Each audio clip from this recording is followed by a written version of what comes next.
This is your First Alert Weather Breakdown, a deep dive into how weather works with meteorologist Evan Thomason. Hello and happy Thursday. Guess what? We're almost to the end of the work week and the same picture awaits you on out the door here today. Beautiful look on our window world camera in Texarkana. Wow. A little bit of sunshine and not a single cloud cover, not a single bit of cloud cover as far as the eye can see. Really impressive throughout the day today. I mean, this isn't really just found in Texarkana either. This is pretty much found everywhere throughout the entire Ark-La-Tex. Hope you're having a great morning so far. I'm meteorologist Evan Thomason, giving you another beautiful day here today. I hope you're going to make the most of it. I hope you're going to enjoy it once again. It's going to be a little hot, yes, but I think it'll be better than the next couple of days. We'll get into that in the forecast here coming up. Again, I'm meteorologist Evan Thomason. Thanks very much for joining us. I do the morning shows 4:37 and 9 to 9:30, and then I'm here at 10:30, right with you on First Alert Weather Breakdown. It's a whole 30 minutes, maybe not entirely 30 minutes. You mix a little bit of commercials in there as well, but it's a more extended weather forecast, and we have more exclusive content for you in store for those of you just coming in, circling on in. I know we have new peeps, I feel like, every single time. And I always want to make you guys feel welcome, always. That's what we do here. Things are a little more relaxed. I'm not just saying words and sentences one after another, so to speak, like we are doing usually in a typical news story. Or it's not a news story, but a newscast, I should say. It's a lot more free flow. It's a lot less. It is organized, yes, but I still come up with words in my head. None of this is scripted. I'm just coming up with what seems foot. I mean, I do that typically in weather anyways, but at least everything here is a little more low-key, chill. I can go over points more slowly, kind of go over more points that I wouldn't typically go over in a newscast as well, and kind of get into the nitty-gritty of everything weather-wise. If you have any questions, you can write us on our YouTube platform, a question in the chat, and I can answer it here also live on the stream. Pretty cool. It just takes a minute or two to really process and for it to come up on my computer for me to answer it. But I promise you, I'll answer it as long as you do it within the span of this cast, that is. No way I can do it after here today. All right, let's get into what we're going over here for your Thursday. It's more sunshine. This is overall day 8 of nothing but straight sunshine. Haven't had measurable rainfall since last Wednesday morning, and it's likely to continue. Today, for exclusive content, we always have kind of one exclusive content per episode. For today's, we're taking a more in-depth look at the tropics. If you're on our morning shows, we barely even mentioned the fact that there was an area of interest in the Gulf of Mexico, mainly because it's been that way almost for the last week or so, basically after Helene finished. So, yeah, I mean, it's been consistently there, but nothing has formed since. In fact, the chances for development there are decreasing, but we have quite the show going on in the Atlantic Ocean that we will also talk about that I haven't even covered at all on any of my shows, at least. During the morning shows. Also have a preview of Friday's episode. Over the past couple of Fridays, we've been mainly going over sports. We're going to do that again here this week. This week's going to be a little more unique as well because I've discovered there's several teams on bye weeks just all at once around the Architects. Everybody just decided to go take a break on the same week. That includes LSU, LA Tech, and I think Grambling. I think all three of those teams are off this week. And even then I believe our NFL teams are on weird schedules this week as well. Cowboys are on Sunday Night Football, and the Saints are on Monday Night Football. So, a little weird. We'll get into all the sports stuff tomorrow. I'm getting too much into a preview of it here right now, honestly. All right, let's get into the local forecast, shall we? Pop it on. Back outside, Texarkana. Good to see you again. Always love the beautiful blue skies and sunshine. Hope you enjoyed this morning with lows down into the 50s. I will say that. Unfortunately, that's most likely not going to happen over the next couple of mornings, though. It's kind of a one-morning thing. It lingered on from the cold front that came through yesterday that dropped our high temperatures yesterday by a few degrees, and then we were able to feel the cool down behind that cold front here this past morning. Now, the cold front yesterday obviously didn't bring us any rain. It was a dry cold front. And now we're just starting to, especially as soon as really this afternoon, we're just starting to warm up after this cold front. That's going to start with our high temperatures today. Highs now reaching the upper 80s, maybe to around 90 degrees here for Shreveport, 91 in Texarkana. And, yeah, that's just basically taking yesterday's temperatures and increasing them by 2 or 3 degrees, if that, honestly. So just a little baby warm-up. Our low temperatures for tomorrow are going to be warming up into the 60s. I don't see many of us returning back into the 50s like we did this past morning. It'll still be maybe a little chilly, but, again, definitely not as chilly as this morning. All right. Something else to mention besides that is the low humidity on tap for today. It was here for yesterday as well. It was very nice. You can enjoy it at least for one more day before it starts to ramp up a good bit here for tomorrow and the weekend. Now, what I will say, though, is even though it ramps up a little bit, it's not oppressive. Oppressive is what we've usually felt during the summer. When we've been talking about heat advisories, we've been talking about excessive heat warnings, all those is usually when that muggy meter is way up in the oppressive category and even sticky category as well. It's not going to be found here, hopefully, for the weekend, which is good news. And even then, notice next week. Next week, maybe our humidity can be non-existent. That would be cool. That's all because of our upper level pattern. I mean, take a look at this. I mean, not only are we nice and clear here locally across the Arklatex, there isn't a single chance of really thunderstorms for most of the United States. I believe that when I checked the Storm Prediction Center, which usually puts just a general flat-out outlook for anyone across the United States getting any chance of major rainfall here for today. The only chance of anybody getting rain for today was for the Florida Peninsula. That was it. That was it. Nobody else across the continental 48 is getting rain here today, for the most part. Any major rain chances. That's very impressive, honestly. It means we have no major systems, not only in the Arklatex, but nothing coming into the Arklatex anytime soon in terms of rainfall. Now, I also use this map in particular for the upper level pattern to also show you what's coming next week, because the jet stream is nice and flatline for now, but heading into the early part of next week, that's going to change. Notice how the east side of that jet stream starts to dip down a little more southward? Well, some of that's going to catch into the Arklatex as well and give us cooler weather. Another bit of a cool down coming here for next week. Another cold front, kind of like what we had yesterday. It's looking like another dry cold front hitting us at the beginning of Tuesday of next week. So we warm up the temperatures, we get in a little more humidity here for the weekend, and then all of that goes back on down a little bit more here heading into the middle part of next week, just without the rain.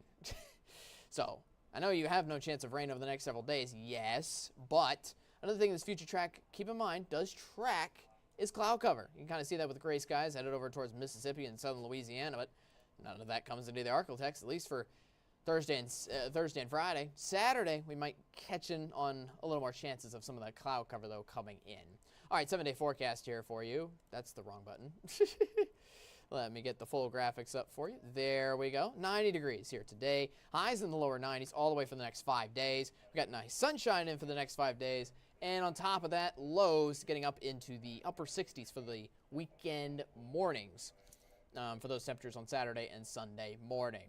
Those rain chances still continue to be 0 all the way into next Wednesday. Still not even seeing a single drop in wet weather even coming close to the Arklatex. There's the dip down in the temperatures, down to 85 here for Tuesday and Wednesday. Look at the lows, too, down to 58 next Wednesday morning. That's when we'll possibly see those 50s returning back into the Arklatex with lower humidity levels. Yeah, so that should be good, but for now, all's remaining calm, quiet, a little hot, a little humid, but definitely not the worst. Not the worst. We'll hopefully get through it, and overall, again, enjoy your sunny weekend, too. Can't get past that. That will still be fantastic regardless. All right, coming up, we'll get more of an in-depth look at your tropics. If you have any questions about that local forecast that you just saw, again, go over to YouTube, watch us, get us a comment here, and ask us a question. Feel free to ask us anything and everything, all right? We'll answer those questions here later on in the show. I'll be back after this break. We'll look at the tropics for the moment. See you on the other side.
All right, welcome on back to the podcast. Again, I'm meteorologist Evan Thomas. And now, ever since Helene, all the focus has been on that, and for good reason. Let's get that out of the way first. Obviously, North Carolina is still reeling from the effects of the hurricane, Hurricane Helene. I believe at KSLA.com, KSLA.com, we have a link to Salvation Army. Best way and easiest way to just donate anything is to donate money out to the cause out there.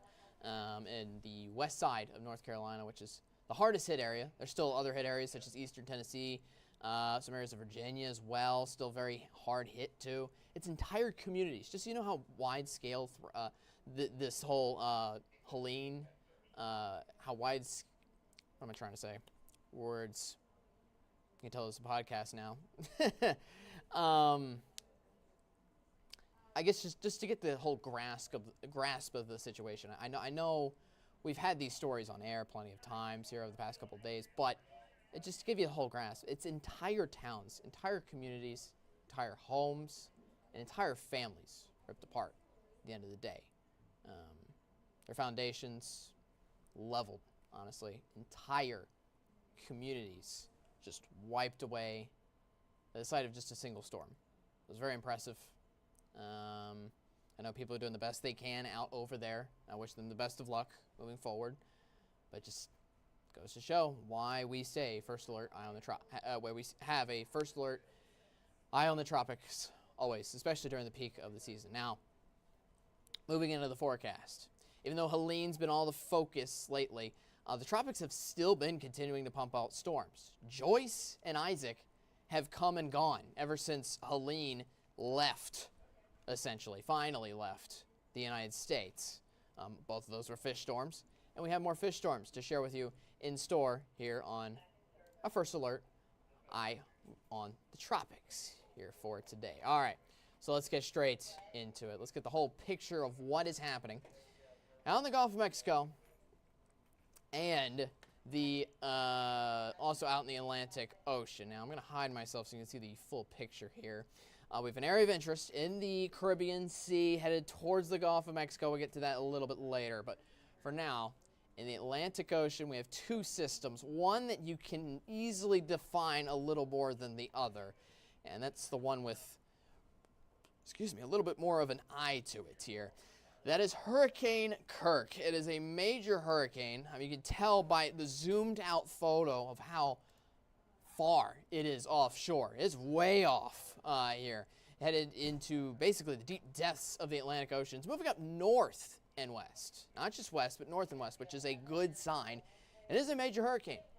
It's Cat 3 right now. At last check, 125 miles an hour, a major hurricane. Now the good news with this is it's going to continue to move north and west until it eventually just moves due north.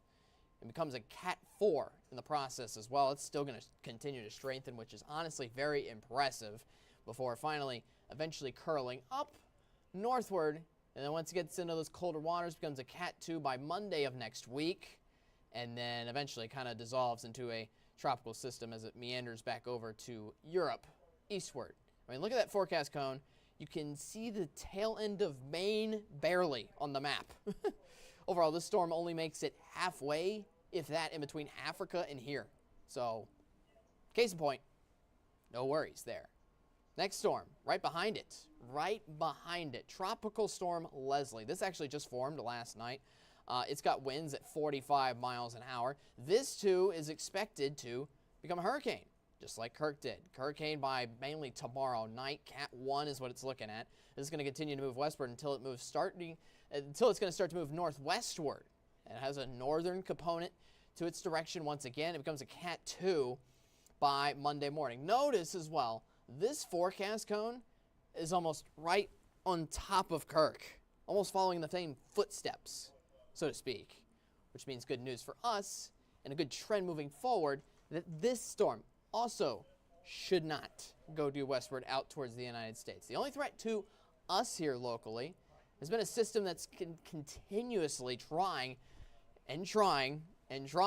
to develop in the Gulf of Mexico. It says a 30% chance of developing in the Gulf of Mexico. I've been saying this for days. It was 50, keep in mind, earlier this week on Monday, 40 Tuesday and Wednesday was its chances for development. Now it's down to 30.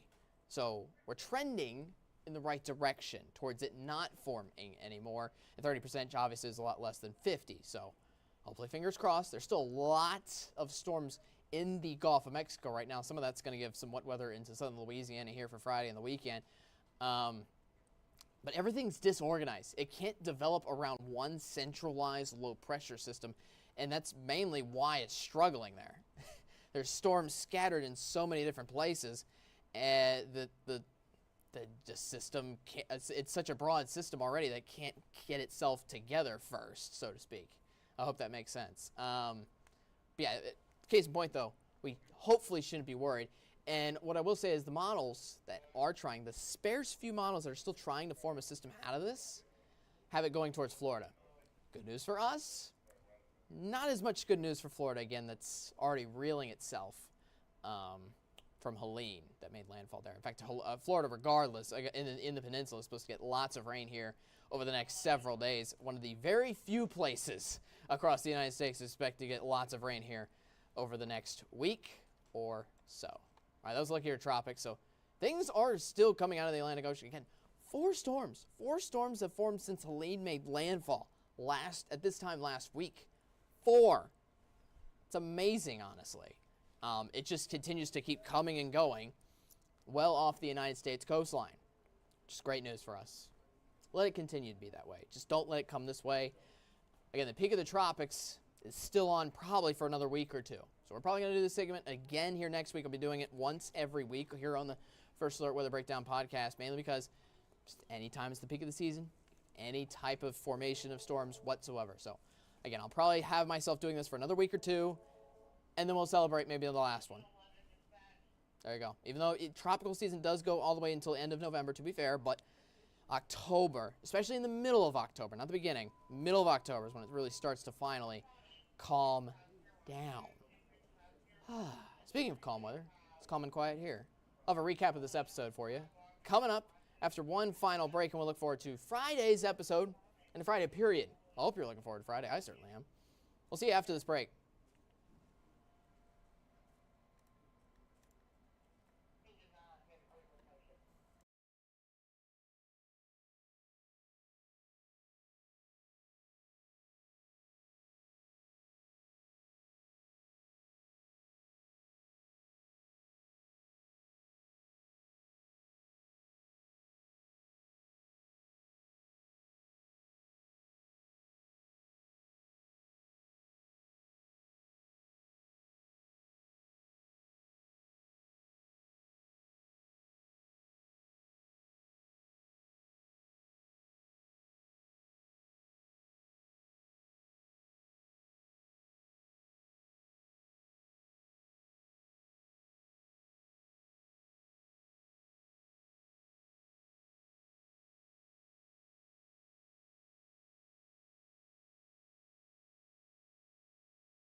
All right, welcome back to KSLA News 12 First Alert Weather Breakdown. Hi, here I am. Meteorologist Evan Thomason. We're going to wrap things up here. Thank you again for joining us here today. It's sunshine. It's quiet. It's calm. It's nice and easy. Kind of just lay back on my seat and just watch things unfold before me, so to speak. I gotta admit, it's kind of been kind of a nice and a little more chillax work week here for this week, but maybe look forward to some cooler weather here coming back here for next week after a little bit of a warm-up here heading into the weekend. But we'll say the lack of rain is starting to get to the point of where it's a little concerning, especially for the drought. It's been 8 straight days. We could be dealing with the 7 straight next couple of days, having not a single drop of rain back in the Arklatex. Yeah, it could be almost an entire half a month without having any measurable rainfall. So, pretty intriguing. It keeps our weekends nice, but we can definitely use it here, I will say, back in the Arklatex. All right, let's wrap up the episode. So, if you want a topic that you want us to talk about, today's topic, again, was the tropics. If you have any other topics you want us to talk about, just send it to us. Weather Breakdown at KSLA.com. You can also message us on Facebook, KSLA First Alert Weather Team. We'll do any weather explainers. We'll talk about any regional weather things happening as well. In times past, I'm looking for more ideas on that. In times past, we've talked about a derecho moving through Chicago, how cool that was. We also talked about a storm, a tropical storm in the Pacific, making a complete circle on itself. Quite unique. Just moving an entire circle around on itself. Like its actual track, when you usually look at like a future track, you see that it goes from point A to point B, and it continues to go basically in a straight line without overlapping itself. The system in the Pacific that I discussed way back when overlapped on itself, which was pretty cool. Anyways, you can join us weekdays, 10:30. I'm just giving you an example of a topic that you can send to us here for next week. I got to make the schedule here for next week's podcast. I got to make that schedule tomorrow for next week. I actually don't know what I'm doing next week. All I know is what I'm doing here for tomorrow. We got one more episode on the work week shows. Again, we air Monday, Tuesday, Wednesday, Thursday, and Friday. So you got one more episode left in the work week, and I already know what I'm doing here for tomorrow. We're going to go over sports. Sports here for the weekend. Let's get you hyped up for what to expect here for the weekend. See if there's any rain in the forecast for any of those sports that could hinder the games, things like that. We'll keep you first alert. Yeah. We'll see how it goes for the Saints, Cowboys, and NSU, Northwestern State, who are playing a little bit of a local homegrown match, or a little bit of a rivalry matchup. If I'm not mistaken, because it's nearby, Stephen F. Austin. So they're playing in Nacogdoches, so that'll be interesting. Anyways, I said my stuff here for today. We'll talk more sports here tomorrow. I always say if I wasn't a weather person, some people call me meteorologist, forecaster, what do you want to call me? If I wasn't a part of the weather team here, I'd probably be a part of the sports team here at KSLA News 12. So always intrigued in that. Yep. Anyways, for KSLA News 12, First Alert Weather Breakdown, I'm meteorologist Evan Thompson. You have a great rest of your day. I don't see anything to respond to on YouTube. You have a great rest of your Thursday. Again, 2 more work weekdays to get through, and then you're on smooth sailing into a sunny weekend. I'll talk to you later tomorrow, 10:30, one last time before the weekend. We'll talk sports then. For now, again, you have a great rest of your Thursday. Stay hydrated, a little bit of heat, and I'll see you tomorrow.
right, Democrat Peter Williams joining us here to talk about his candidacy for Congressional District 6. Thanks so much for coming on. Thank you for having me. I'm glad to be here. Absolutely. So it's kind of a unique situation. I'm sure it's been kind of an expedited candidacy or campaign because of this district. You didn't know if it was going to happen. It's going to happen. Right. Judge says it's going to happen at least for 2 years. Tell us about your experience just kind of jumping into the campaign. Well, what it is, it has been fast. I really didn't anticipate getting in, but when I saw the field and I realized that we didn't have no representation for the mass of the new district that was put in place, after getting phone calls and talking to family and friends, we thought this would be the best time for me to get in to represent the families that would not have no representation if I wasn't in. I mean, it's a very vast district. We're talking the tip of Shreveport through Natchitoches, Alexandria, all the way down to Baton Rouge. How do you tackle being able to represent everyone appropriately? Because I could tell you, Shreveport has completely different values than Baton Rouge. Right. Well, the values that's important is the ones that the folks who have been left out from the middle class on down. We have a lot of rural parishes that surround these metropolitan areas. So to handle the represent them, I would have a more or less a satellite office in each parish or each district area to service the people. One thing that we talk about here in North Louisiana, if you're above I-10, you get forgotten a little bit more. What are some specific issues you'd like to tackle here in Shreveport? I think the most, same thing, housing is a problem. Of course, crime is always a problem. It's a problem in all areas. But I think unifying the leadership, because when you're working from Congress, you still have to have the mayors, the city councils, the police juries, the different entities. So I think the first goal that I would want to achieve is to identify the leadership and have a unified goal so we can have a master plan to find out the needs of everybody in the district. Do you think this district's going to exist in 2 years? I think it will, simply because the ones who have opposed it or maybe fought against it probably were just some of those for political reasons. And I really want to give them a reason to keep it. I wanted to make it work. I want to make Shreveport, Caddo, the areas of this, Rapides, Avals, Natchitoches, DeSoto, all the way down. Let them blend in and let them show them that we can really work together if we can. And I think it'll be hard pressed for any judge or anyone to fight against something that's working, especially when you start dealing with people's lives. So we talk about Shreveport, Alexandria, Baton Rouge a lot. But between those cities, tons of rural land, big agricultural area. You like to focus on that. That's kind of your background. Yes, and that's one reason why I'm running, because we saw 6 out of the 10 parishes are agriculture and rural. I've been talking with my farmers. I've been talking with the forestry guys. We've been talking about the farm bill. We've been talking about even if people are not aware, Head Start, SNAP, women and infants and children, the food programs, the elderly. So all of those are part of the agriculture community as well as the farming industry. So I look forward to represent not only the agriculture piece, but the inner cities also. Rural health care is also a big issue, really across the country, but here in Louisiana as well. Right. What are some things you like to do to make sure access is available to people in rural communities? Rural communities, first we have to upgrade the broadband. Right now we know because of distances, lack of transportation, telemedicine is coming in a good, starting to be very important, especially after COVID. So I would like to connect with the rural clinics, the rural hospitals, look at some ways to bring in nurse practitioners, look at the ways to incorporate with LSU, Oshner, and all of those others to identify needs of these rural communities and maybe get some little satellite offices so they could have some access to good rural health care. So we've talked about Baton Rouge is a lot different than Alexandria, a lot different than Shreveport, but one thing they do have in common is crime, and that's kind of the theme throughout Louisiana. What can politicians do to help address this issue? Because it just keeps getting worse and worse, it seems I think we have to just go to the root of the problem. Crime is going to be here, but if we could target our younger generations, our young kids, before they get to that part to where they start going to crime. Even in Shreveport, Alexandria, Baton Rouge, and even in the rural areas, we don't have the recreational opportunities that we used to have coming up. And even the recreations that they have now, the single mothers are excluded because they can't afford either the fees, get the kids to the program. So I think to tackle crime, it has to be a community project. It has to be something that we can take care of the root of the problem. One, the housing. If you have good environments, good housing, a lot of times you're going to have reduced crime. But we have too much idle time for the children and even the young teenagers and even young adults. So I think tackling that crime problem would be, once again, getting with the leaders, identifying where we have blighted properties, where we have drug-infested areas, where we have juvenile crime, where we're sending them to the juvenile detention centers, but instead of treatment and training, we just babysitting them, and then they coming out worse than they was before. So we have to have a collective vision on that.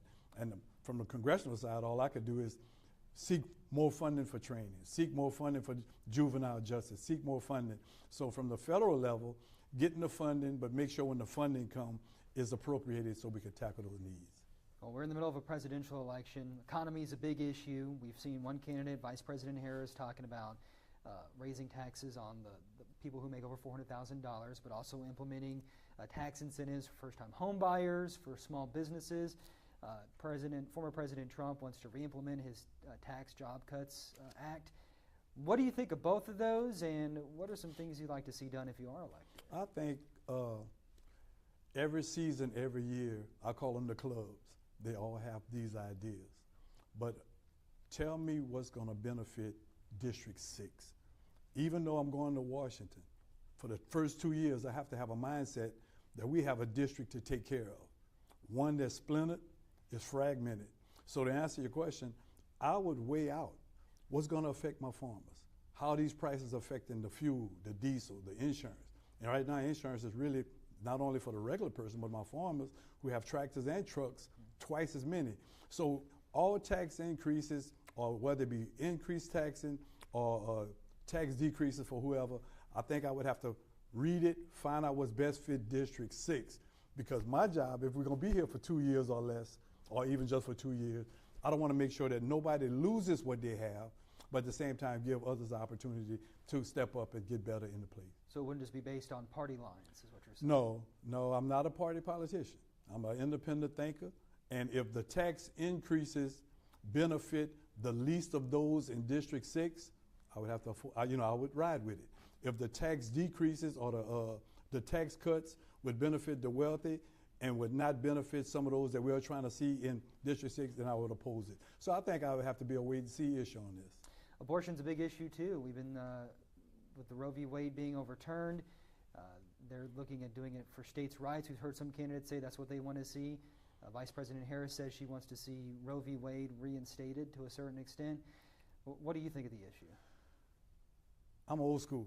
A lot of times they would say if it's not broken, don't fix it. Roe is only a political battle, but then from my perspective, I'm pro-life, but I believe in exceptions because the trauma and even the thing of rape, incest, or the life of a mother, where does humanity sit? But I get to a problem when I say I'm pro-life, but then you have a lot of pro-life folks for capital punishment. So I say you either gonna be pro-life or you're not. So I can't be pro-life in one issue and then I'm for mass execution, electric chair, and hanging. So to answer your question, I'm on the conservative part, I'm pro-life, but I would have to go with exceptions for rape and incest.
one of the main issues with the whole redistricting is the judge decided that 1/3 of the state's population is African American, and it needs to represent that with 2 of the districts. Right.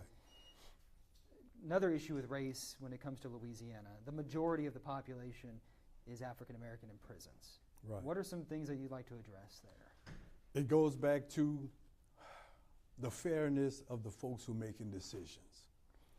The prison population has always been lopsided or one-sided, but let's think of our history. Louisiana, Jim Crow.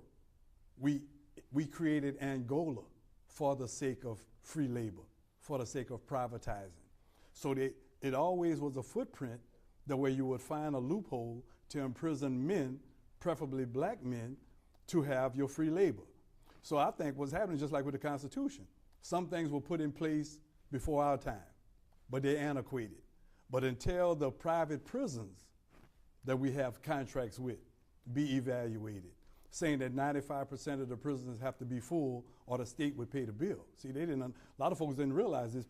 GEO has a private contract with the state of Louisiana, signed by Governor Jundell and 6th Congressional District Gary Graves, saying that 95% of the prisons. So what that's telling me is, we're gonna keep the light on for you. That means we won't let people out. We always have to have someone. I had some young men tell me when it was time for them to get released, they had to wait till they found another body. I said, well, what you mean? He said, well, they had to replace my bed with somebody else. So they kept me longer. Louisiana is being faced with some lawsuits now for keeping prisoners longer than they're supposed to because of some data breach. So to answer your question, we need to get DOJ on board. We need to really identify the truth. Remember I talked about accessibility, accountability, and the truth. Truth of the matter is prisons are big business.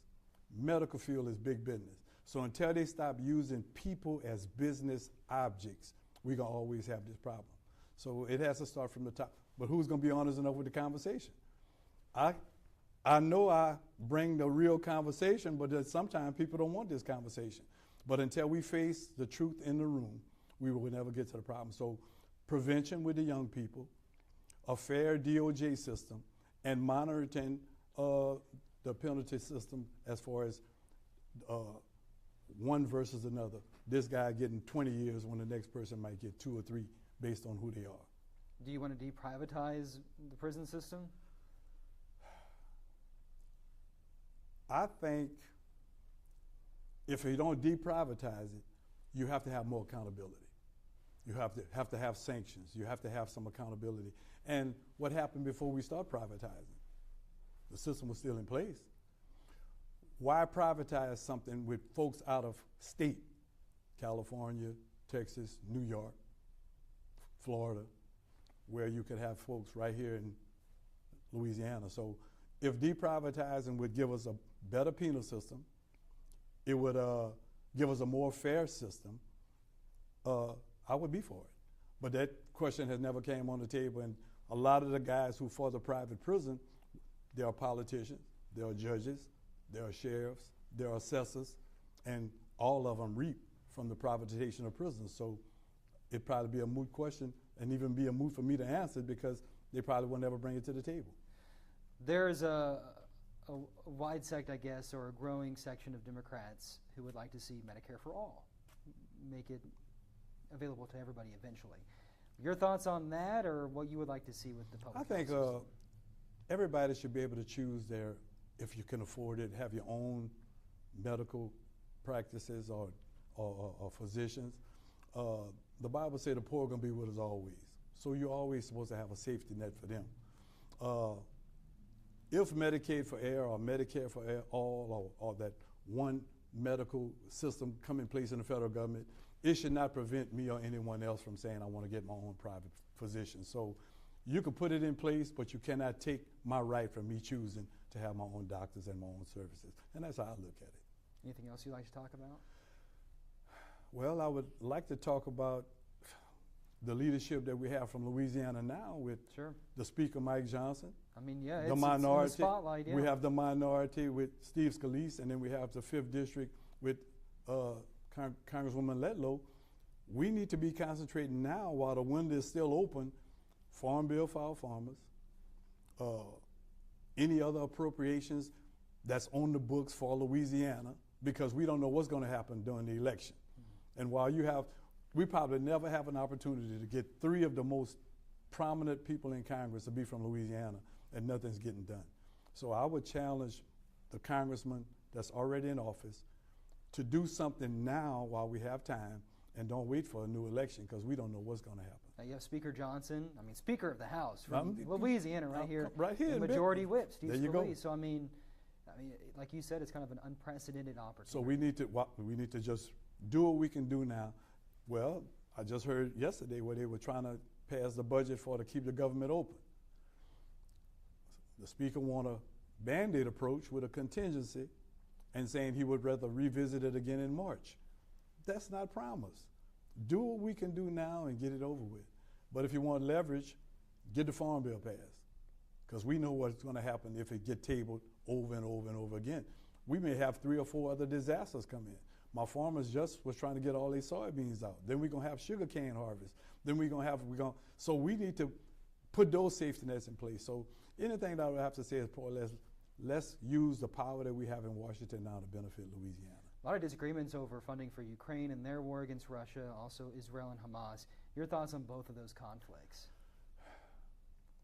Those are problems that affect us indirectly, and I understand about world peace, and I understand about UN and those.